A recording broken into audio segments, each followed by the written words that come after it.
Coil were a English experimental musical duo who were John Balance, previously of Psychic TV, and Peter Christopherson of Throbbing Gristle. And they were active between 1982 and 2004, during which time they released 18 studio albums. Their music embraced a lot of different styles, including industrial, noise, ambient, and dark ambient. They were strongly rooted in magic with a K and occult philosophy, and at times considered their recordings to be magical rituals rather than music. Hi, my name's Dan, and this is a review of the album Horse Rotorvator by the act Coil, which was released in 1986 and was their second album. It's my first encounter with them. I didn't know anything about them. From the name of the band, and maybe a little bit from the name of the title of the album, I expected this to be metal, and it's not. But it's not easy to describe.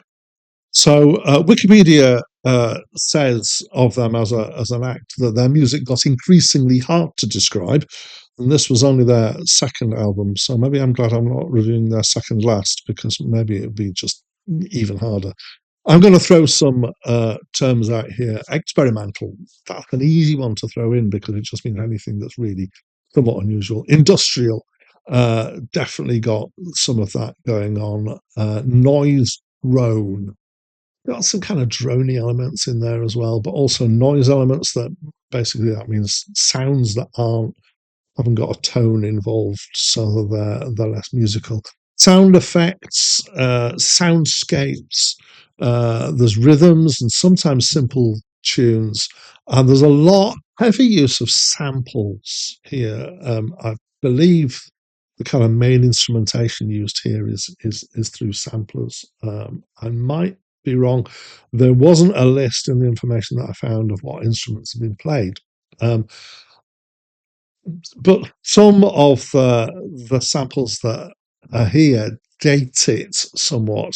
So this is 1986, and I'm fairly sure I actually recognise some of the sounds that have been used here from other tracks by other people. I have a faint inkling, more than a faint inkling, that that they're using a Fairlight CMI here, which was a go-to early sampler. Got vocals, mostly these in a kind of Nick Cave, half sing, half drone way, sometimes with some operatic background vocals.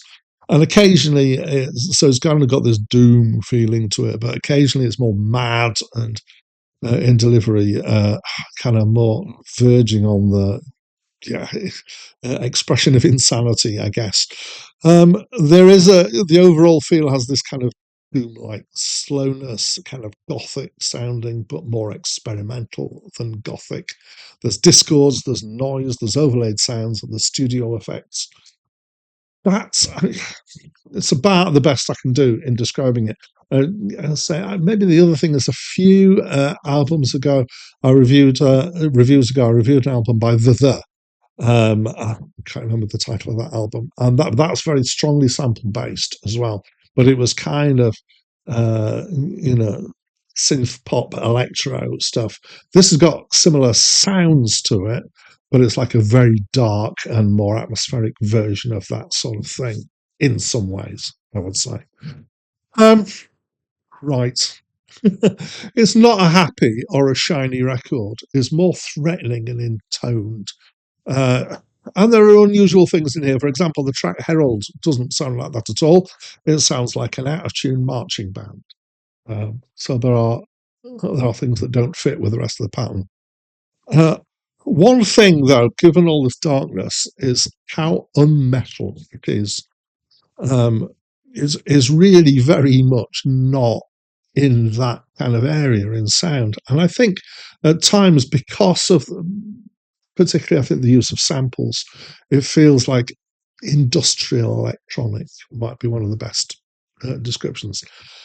And at this point, I'm just going to say, look, it's just weird and dark. Okay, you're going to have to go and listen if you want any more than that. We're going to hone in now on the question: did I like it? And even that's quite a difficult question because I found it musically interesting found it a bit belabored at times, which is probably part of the feel, but is a part of the feel that didn't feel to me maybe as much as some of the others. The lyrical themes are pretty dark, as you can imagine. I wasn't always a fan. I am intrigued by the title of the last track, which is the first 5 minutes of death. Back to the question, did I like it? I'm afraid not really. It's a little bit past my limit of darkness, I think, for me. So if you like stuff that's really kind of dark and atmospheric and experimental at the same time, and I feel that this does shock for shock's sake somewhat, then you might really love this because it does push beyond those boundaries quite a bit. For me, just a bit too much beyond those boundaries, I think. Sorry.